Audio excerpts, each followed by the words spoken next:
Is it recording? All right.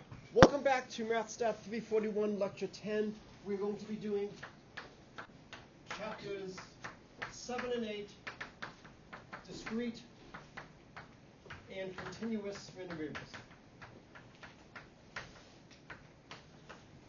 So, in a lot of probability textbooks, you go through all the stuff on discrete, and then you do all the stuff again for continuous random variables. Essentially, the only difference is replacing summation signs with integral signs. That's the real difference. All right? So what I'm going to do is, for the most part, I will concentrate on writing things just one way, and say if you want to do the other one, it holds analogously. All right? So on the discrete side, we have an at most countable.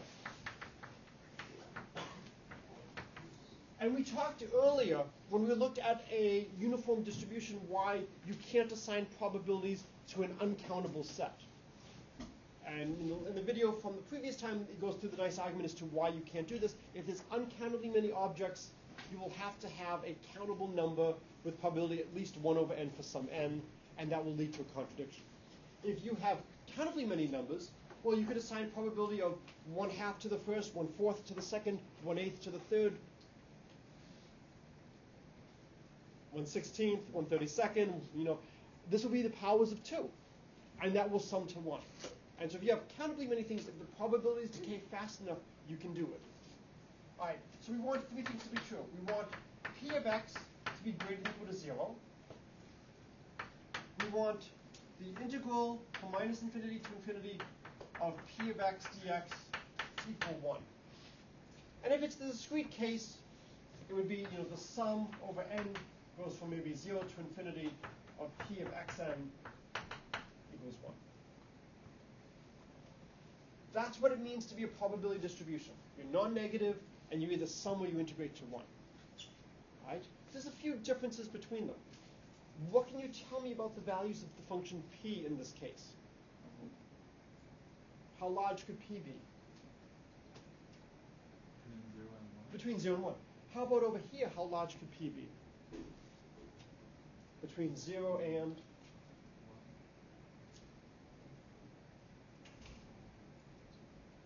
It just has to integrate to 1. So if I give you 1/2, and I go to 1/2 minus 1 over n, 1/2 plus 1 over n, and I have a huge triangular spike of height n, the area under this triangle is 1. I can make my density arbitrarily large at a point.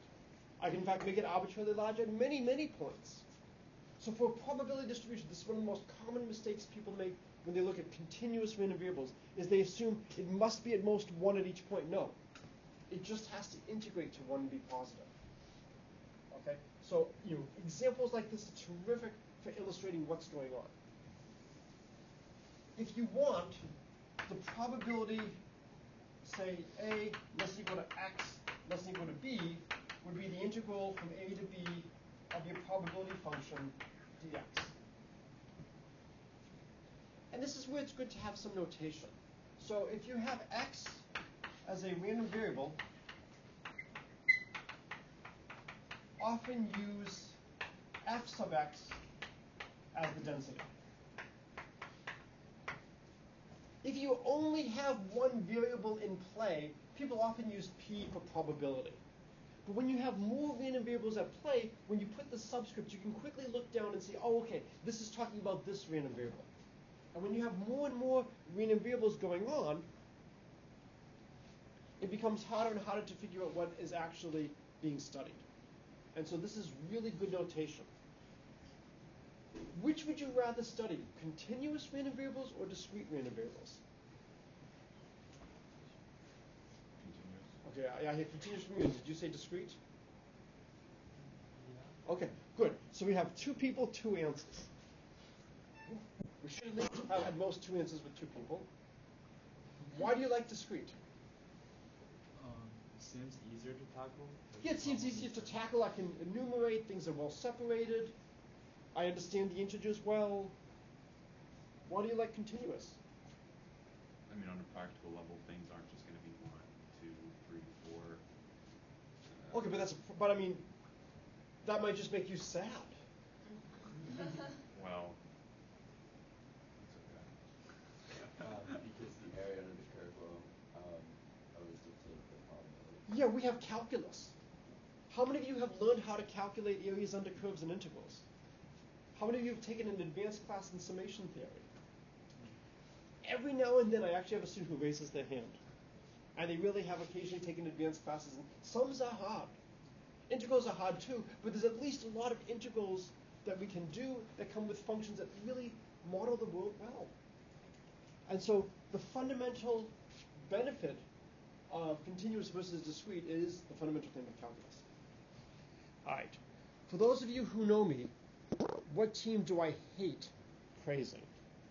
Yankees. I actually had to say go Yankees yesterday. My son was in a tight baseball game. One of the players on the team was a huge Yankee fan. His cat had just died. He was having a tough day. And I told him, if you can get 2 RBIs in an at-bat, I will say go Yankees. He didn't do it on his first one, but he did it on his second one, and so I did say it for him. Not on tape, of course. So the reason I'm sharing this is slightly less painful to me than hearing go Yankees, is to state the fundamental theme of calculus without saying a certain word. Right? Can somebody state the fundamental theme of calculus after I've now put pressure on you?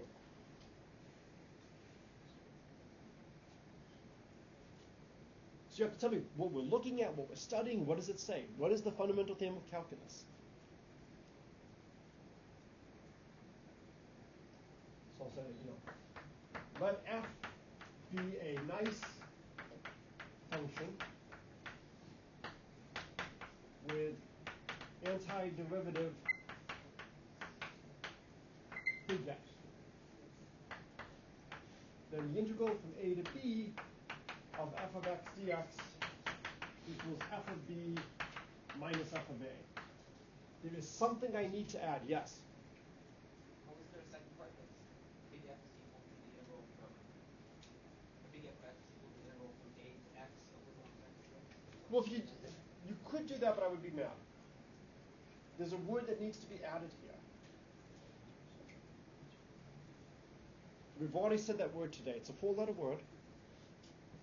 Do not use this as an opportunity to try certain 4-letter words. What is this on the left-hand side?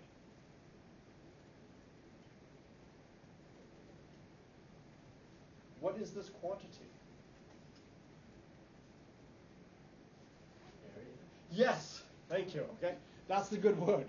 If you don't say area, this could just be you defining the symbol, the content of the fundamental theme of calculus. So when you say, if you define big F to be the antiderivative from a to x, this is almost at the definitional stage. You need to say, this is area. This is the area under the curve from a to b. And if your curve dips down below, then it's assigned area, and you would lose credit for the stuff there. In probability, we don't have to worry about that. All of our functions will be non-negative. Right? But unless you say area, there's no content to this.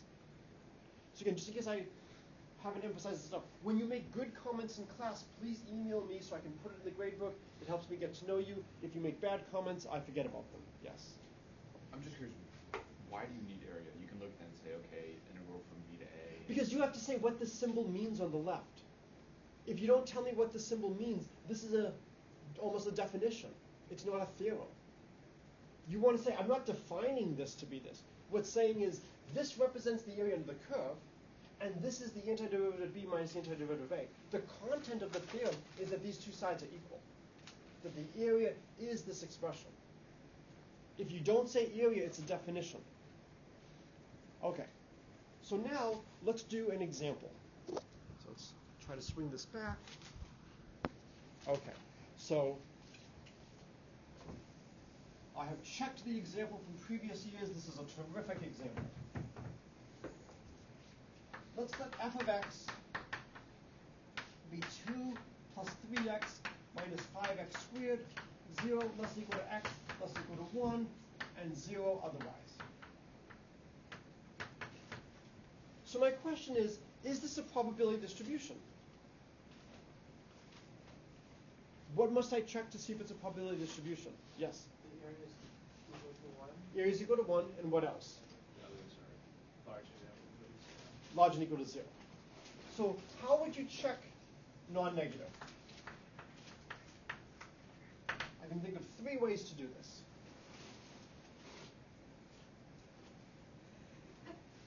Start point, end point, and then check its derivative. Like when x equal to 0 and x is equal to 1, and then see if. Okay, so what you would, if you did that, you would see that the derivative is positive for a while, then it becomes negative. So, but no, this will work. So f prime of x is going to be 3 minus 10x. Is that right? Okay, so where is the derivative equal to 0? 0.3. I'm sorry? 0.3. Okay, so f of 0.3 equals 0. So let's plot it. Here's f prime. Here's 0. Here's 1. Here's 0.3. Up to 0.3, the derivative is positive. Beyond 0.3, it's negative. What is f of 0? 2, which is a positive number. What's f of 1?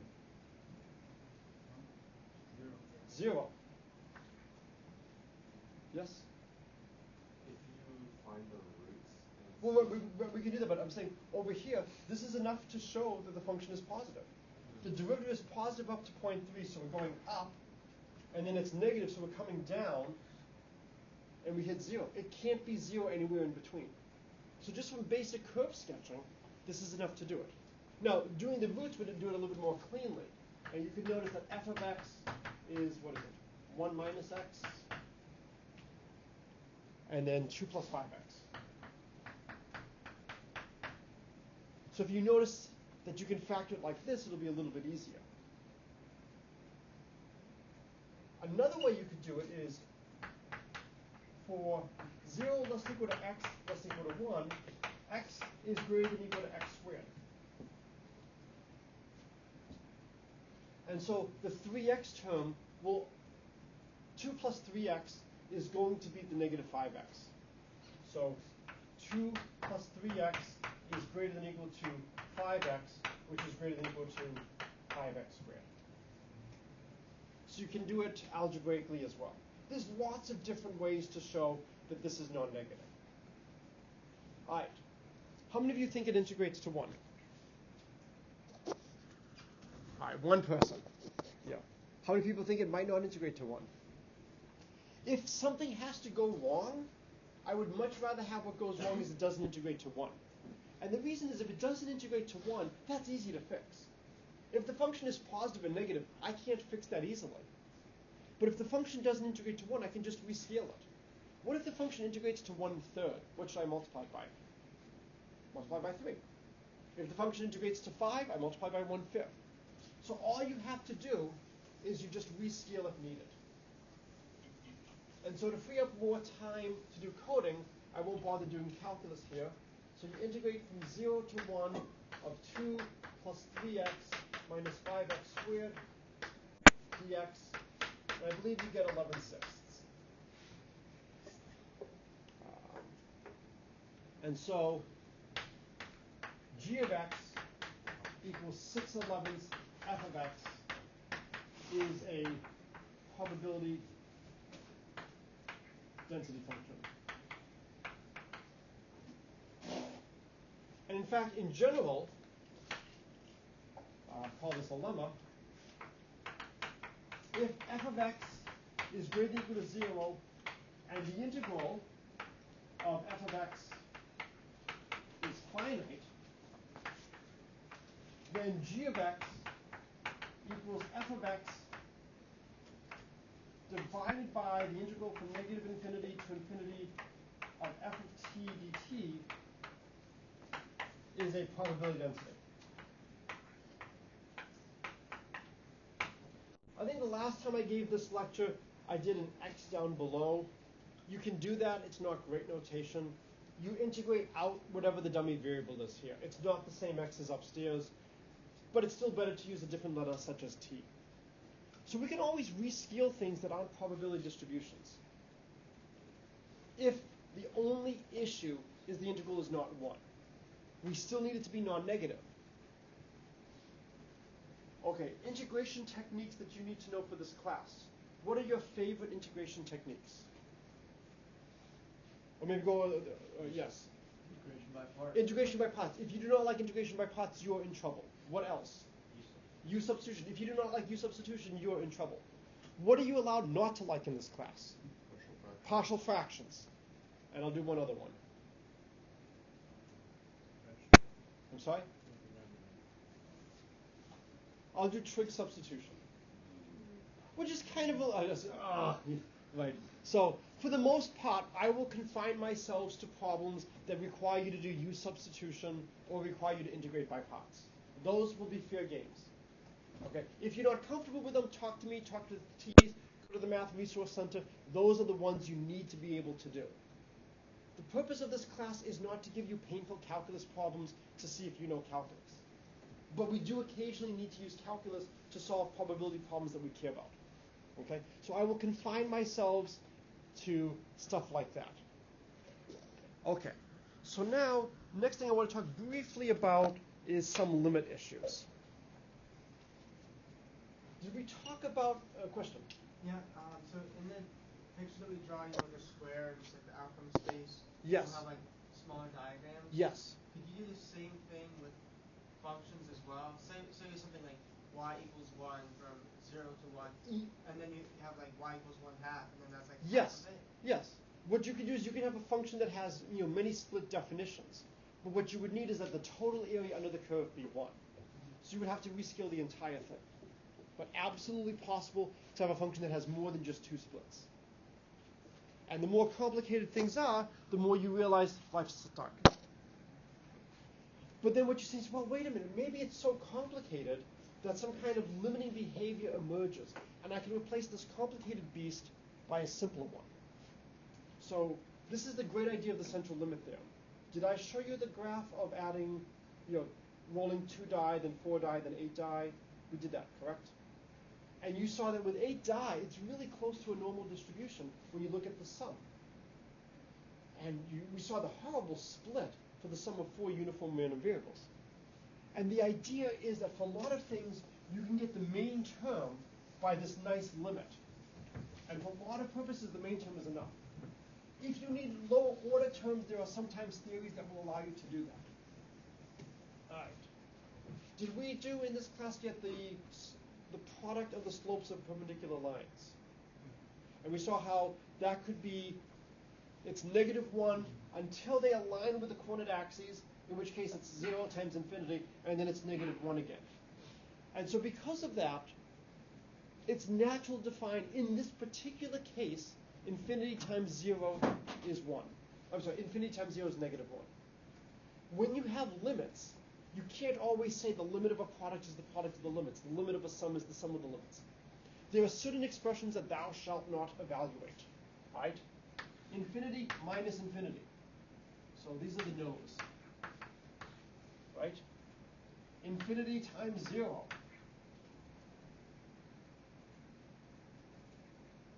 Anything else? Yes. Infinity over infinity. So infinity over infinity? Yes. 1 to the power of infinity. No, one to infinity we can do. 0 over 0? 0 over 0. Now, for some of these things, we can try to do, 0 to the 0. Is that the one you were thinking of, maybe? I think 1 to the infinity is also half power. Yeah. All right, we'll put 1 to the infinity. I would say 1 to the infinity is just 1. 0 to the 0. So a lot of these. 0 times infinity is 0? No. Yes. Infinity factorial? Well, no, actually, infinity factorial you can do. Infinity factorial is infinity. So when you have these ones, you're being pulled in 2 different directions. And this is the challenge. So for example, consider the limit as x goes to infinity of x over x squared, the limit as x goes to infinity of x squared over x, and the limit as x goes to infinity of x over 1701x. In the first case we get 0, in the second case we get infinity, and in the third case we get 1 over 1701. So what's going on here is if I try to say the limit of the quotient is the quotient of the limits, that doesn't work. The true statement, the limit of a product is the product of the limits if both limits are finite. Actually, if just one limit is finite, you're okay. Then the limit of the product is the product of the limits. If one of the limits is infinity, fine, it wins out. Yes? What's the denominator there? 1701. I'm just trying to choose a number that does not matter. There are two reasons why I like that number. It may be, but that's not why. All right. Are there any questions on this? So we just have to be a little bit careful when we have expressions like this. What rules might you use to evaluate some of these? I mean, these are pretty straightforward. But how would you handle an infinity over 0 over 0? Whose rule do you use? I'm sorry? L'Hopital's rule. Right? So if you have infinity over 0 over 0, you can use L'Hopital. And the only thing that's more fun than doing L'Hopital once is doing it twice, or doing it at least twice. Sometimes you get to do L'Hopital 3 times, right? And so there will be situations where we will get to use L'Hopital's rule. Might as well just do it now. Real analysis and complex analysis are fundamentally different subjects. The way I would describe it is real analysis is the democratic subject that will allow all functions in. Complex analysis is the exclusive country club that will only let certain functions in. And because of that, it means a lot more to be differentiable if you're a complex function than if you're a real valued function. This function here illustrates why real analysis can be so painful. So if you plot this function, is it out of focus? Yes. Okay, thank you. So if you look at this function and you plot this, it's e to the negative 1 over x squared. If x is really close to 0, so x is 1 over a billion, then you get e to the negative 1 over a billion. That's e to the negative billion squared. This function has incredible decay near the origin. So if you wanted to plot this function, it's going to look something like this. Its decay is so sharp. As a nice exercise, if you use L'Hopital's rule in some algebra, you can get that every derivative of this function at 0 is 0. You have to go back to the definition of the derivative. If a function were given by its Taylor series, you're supposed to have seen Taylor series, every Taylor coefficient is 0. Oh God. This function is not identically 0.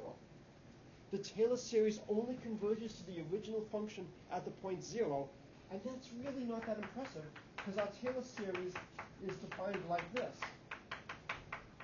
Over 2 factorial x squared plus f triple prime of 0 over 3 factorial x cubed. Well, when I put in x equals 0, every term vanishes but the first term, which is just f of 0. So of course it's going to agree with my function at 0. It has to. It's defined that way. But the Taylor series is not converging to your function. What this means is if you have a Taylor series that you think you know, anybody know the Taylor series for sine? What's the Taylor series for sine? Yes. X minus x squared. Nope. X cubed. X over cubed. 3 factorial plus x to the 6 5 factorial. So if I just give you this Taylor series, maybe I calculated the Taylor series of the sine of x plus 1701 f of x, where f of x is my function there. If I were to calculate the Taylor series, I couldn't tell the difference.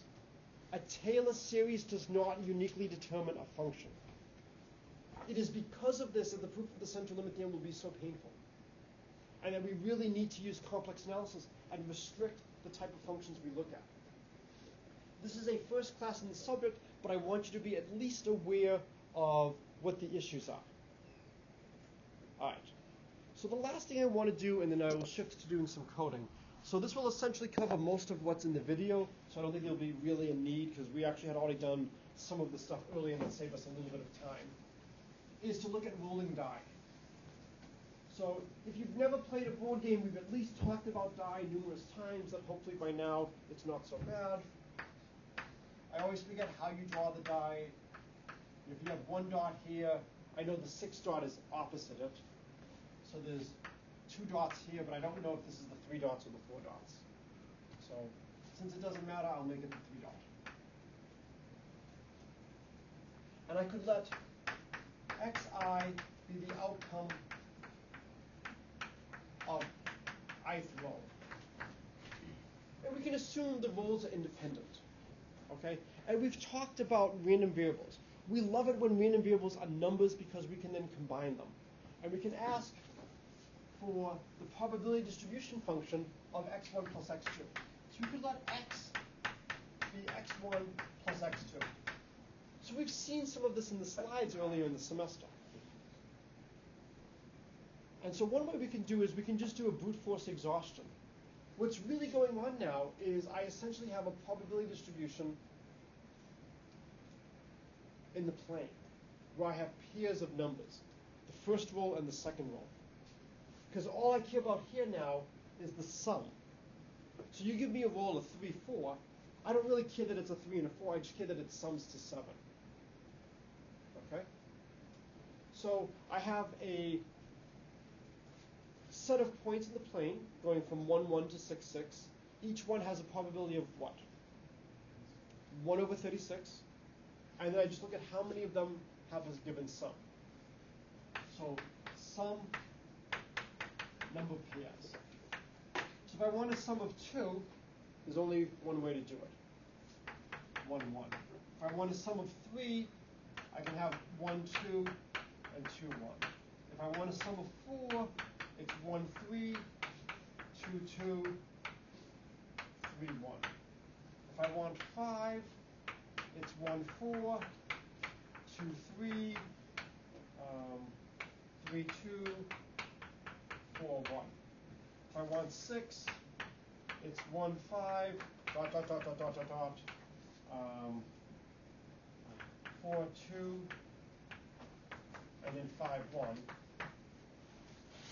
And if I want 7, it's 1, 6, dot, dot, dot, dot, dot, dot, 2, 5, I'm sorry, 5, 2. No, sorry. The 5, 2 is here, and then 6, 1. And you can see the triangle coming in. The number of ways to do this is 1, 2, 3, 4, 5, 6. And so as a nice exercise, and I believe this is in the book, is you can write down an explicit formula for what the probability of the sum is using absolute values. Okay? So this is basically the introductory material I want to cover. This is the material that will be available for me to add on the exam. Any questions on what we've done up till now? Okay. So I will use the rest of the time, we can talk about coding, we can talk about problems, whatever you guys want to do. It can be homework problems, or it could just be other just suggested problems. What do people want to discuss?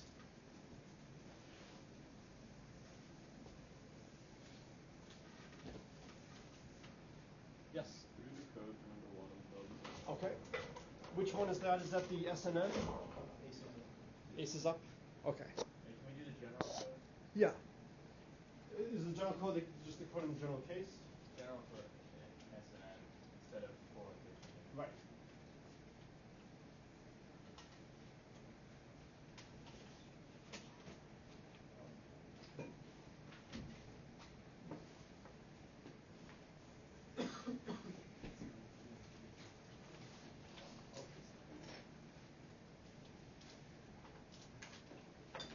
Is it?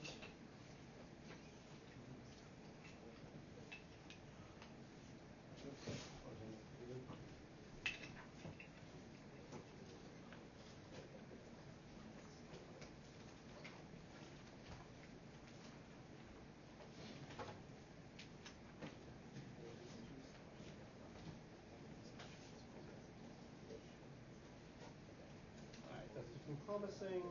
Okay, so this is the general code.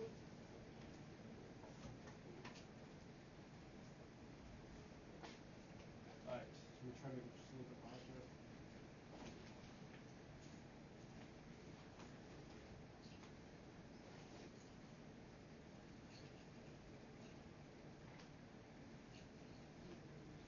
Okay, so we have S suits and cards. Mathematica will not allow me to use capital N for the number of cards because N is Mathematica speak for numerically evaluate. So I'll use num cards, okay? And we want to calculate the probability that the final S cards are all in different suits, correct?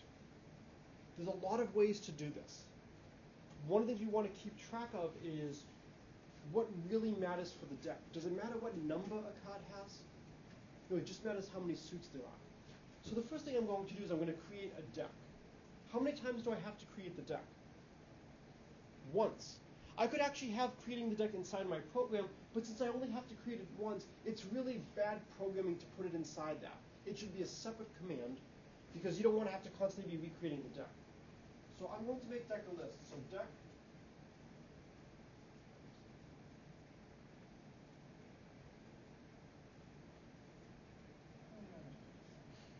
not responding. So if it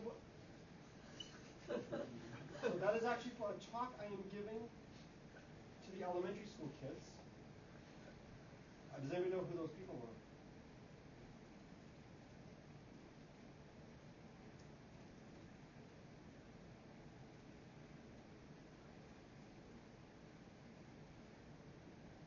I'm going to just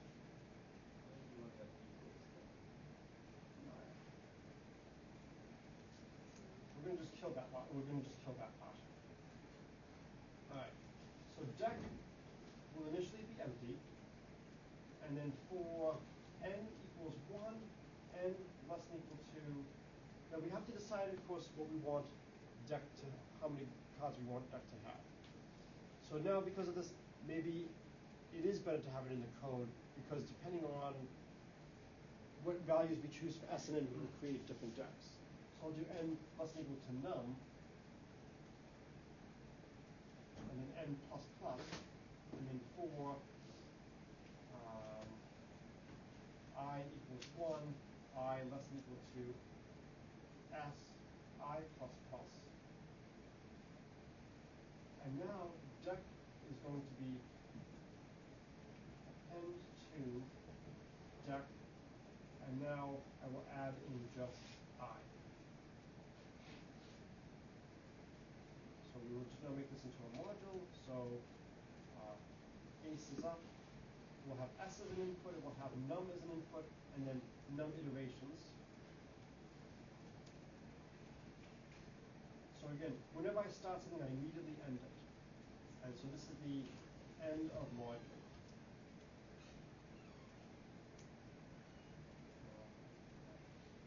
And so now what I'm doing is deck is, I go from n goes from 1 to big M, and then for each I goes from 1 to S, we put something of that suit in. So for instance now, if I run aces up, let's put in 4 suits, 13 cards in the suit, we'll do it once. If I print out deck, 1, 2, 3, 4, 1, 2, 3, 4, 1, so you can see it does create the proper deck.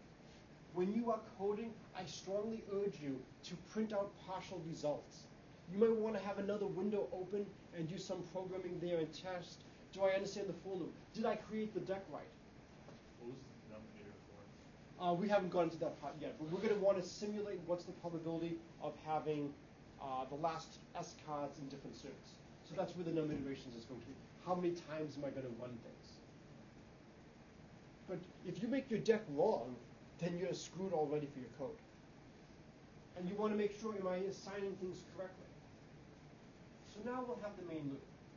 Now that I'm done with this, I can use n again as a variable. So for n equals 1, for n equals 1, n less than equal to num, that's going to be num iterations, n plus plus. end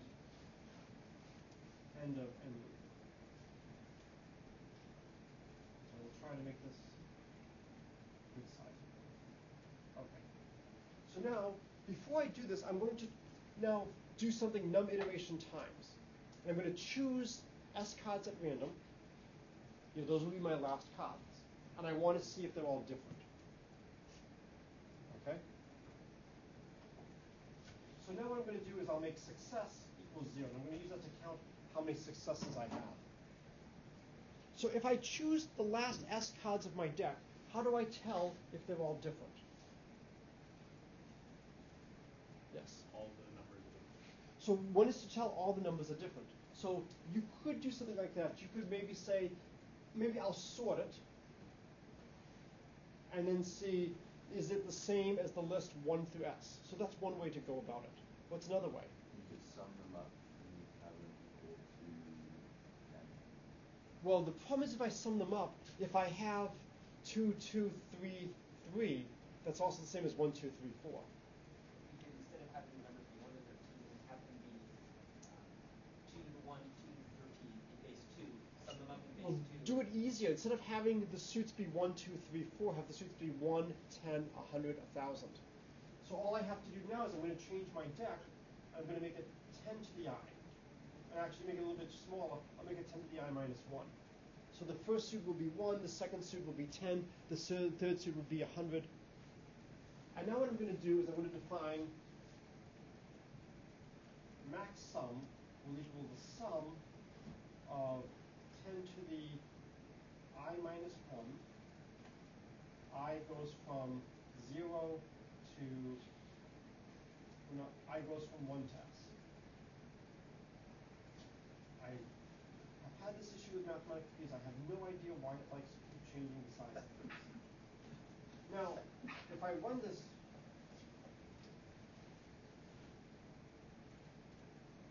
it ran pretty quickly. It printed out my deck.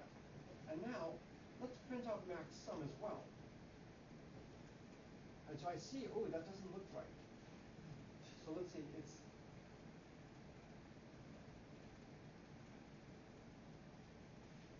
I think you need to reset I back to the start. I'm outside the I loop, so that should be okay.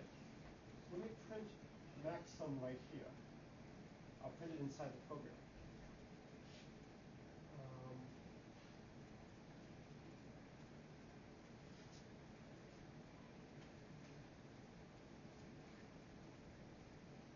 I'm still inside everything.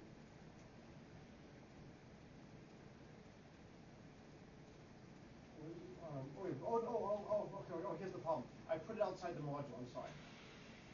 I have the end of module line right over here. I have to put that down here.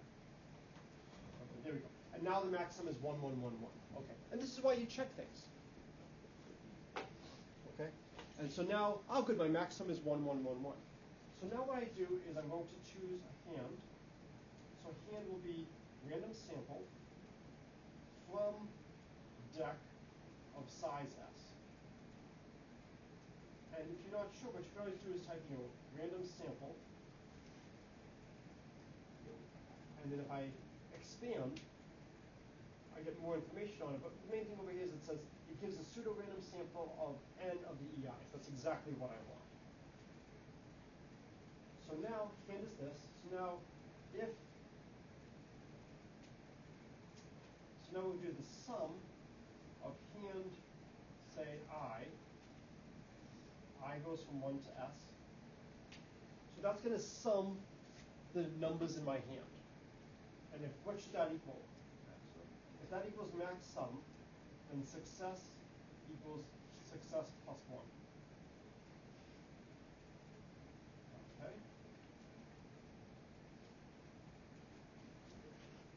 Is there anything else I need to do? Yes? Should there be an underscore after down here? An underscore after where? Oh wait, no, never mind. It's just Right, the underscore is here because I'm using these as variables. Yes? Probably take out the print statement. Yeah, I can probably take out the print statement. Although it's printing it before I do the number of iterations, so it's not horrible, but we can take it out. And now at the end, what we can do is, this is the end of the end loop, so we can print observed success rate is, I'm going to do 100.0 times success divided by num iteration. I mean, to be fancy, I'll put a period at the end.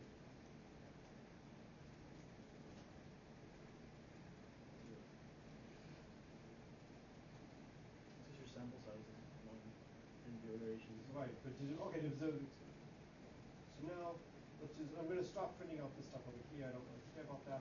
If I do it 100 times, the observed success rate is 10. If I do it 10,000 times, it's going pretty fast. If you want to get a sense of how long it's going to take, you can surround it with timing. And then we can also print out the predicted. So print predicted success rate is, and now, what's the predicted success rate? I'm sorry? 10.53. Well, we have to figure out what it is. It's going to be a function of S and N. Yes. And it's the n to the s times s factorial over ns choose s. So there's a lot. Okay, so the how many cards are there in the deck? Sn. So we could, if we divide by the number of cards in the deck, it would be the binomial of s times num choose s. Right? I'm gonna check over distribution. So I guess like no, like it has to like you can't see it's white. I don't know that's like kind of for that. Huh. You said use like double count. Yeah. Alright, so unfortunately it's too late to do it now. So you have the audio. What I'll do is I'll send the code. But okay. That's annoying. It's strange. Well, I'll try turning off the lights. Does that help at all? Yeah, that actually puts it completely. Yeah. All right. So at least we now know that the code is still there. All right. So what should be? Well, if I divide by the binomial s num times choose s, that's going to be the number of ways to choose s cards. Now I have to think of how many of these ways will have s cards that are in different suits. So in each suit, I have to choose one card. So I have n choices for the first, n choices for the second. So it should be, I think, n to the s. So it would be num to the s. And so now we can see the predicted versus observed is not too bad. And since it took 0.06 seconds, if I multiply by 100, this should take on the order of 6 seconds. That's not bad. Yeah. The success rate is 10.568.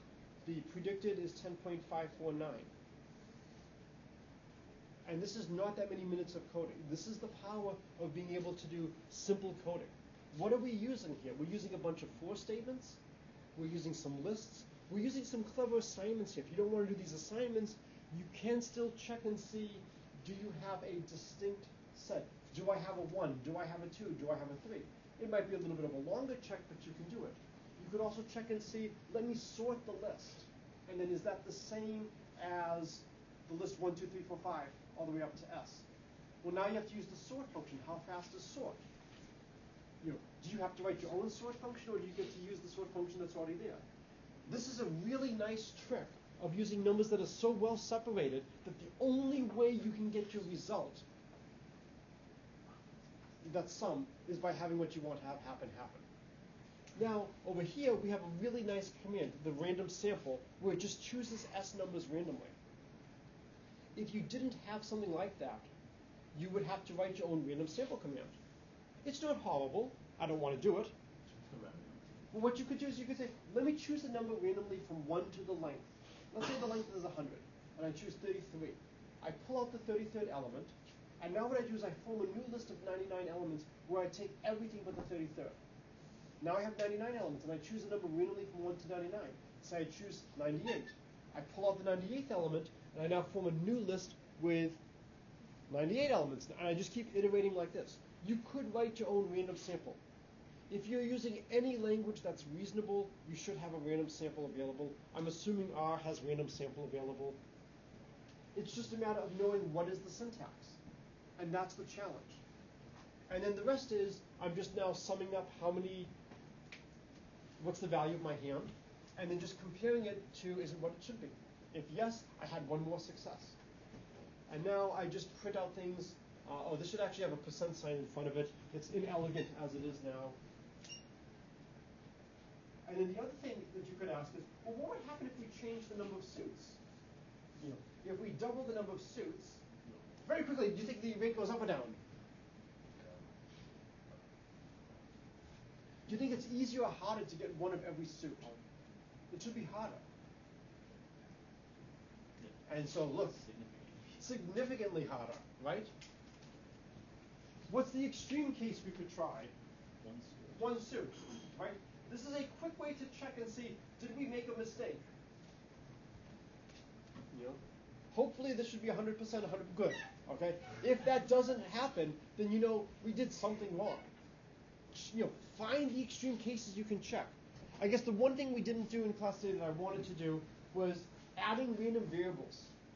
It's very hard. This is the joint probability distribution. If I'm adding x plus y, if y is equal to negative x, it's very easy to calculate the distribution of x plus y if y is negative x. What is it always equal to? It's always equal to, I think you had it. So if you have x minus x, what does that always equal? 0. And if y equals x, the other extreme case, then the distribution of x plus y is just twice x. So when you're adding random variables, if they are not independent, strange things can happen. If they're independent, it's often a lot easier, and we have techniques for that. So again, happy to adjust what we do, happy to do some coding like this. I hope you can appreciate from this the power of being able to just write some simple code and get some feeling. So I will just have it end by doing 3 suits of 13 cards. Well, I'm 24%. All right, have a good day all.